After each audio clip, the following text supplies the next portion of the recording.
This could be us. So back to what I was saying. Could be us.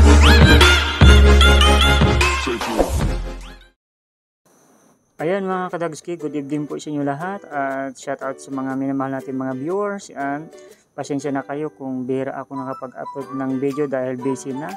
So ito ngayon at mag-ihaw tayo ng ulam natin panghapunan, at kaninang hapon binabad natin yan ng toyo. Siyempre nilagyan natin ng kalamansi, bawang, kung ano-ano pa mga nilagay natin sa kasi minarinate natin kaninang hapon yan at ngayon natin inihaw kasi ulam natin pang hapunan ngayong gabi. So kasama po ng aking alagang aso si Wapi. Ayan, gusto niyang bumaba. Alright, yan, isa sang sweat. So kadagski, yan, babae yan siya. Tuwing may nag-iihaw ako dito, yan palagi yan siya nakadikit sa akin. Yan. So tara, mag-ihaw na tayo, let's go. So ayun, ang sarap ng ulam natin mga kadagski. Yan, pusit at manok.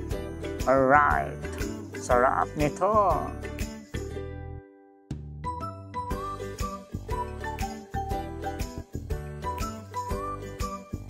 Nag-aabang mga kadagski si Wapi, naghihintay siya ng makain. Yahoo!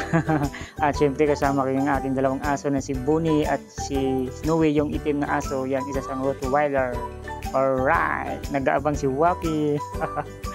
Mamaya ka na at hindi pa luto ang ating inihaw. Yan, ang ganda ng mga alaga kong aso. Alright, ang sarap ng pagkain natin ngayong gabi mga kadagski. Puset ang laki, oh.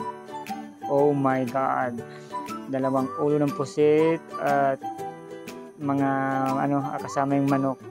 Yan, so minarinate natin kaninang hapon yan. So tara, mag-ihaw tayo mga kadagski, let's go.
Hindi sa gaanong luto, mas gusto ko yung ganyan ng itsura, medyo maputla siya.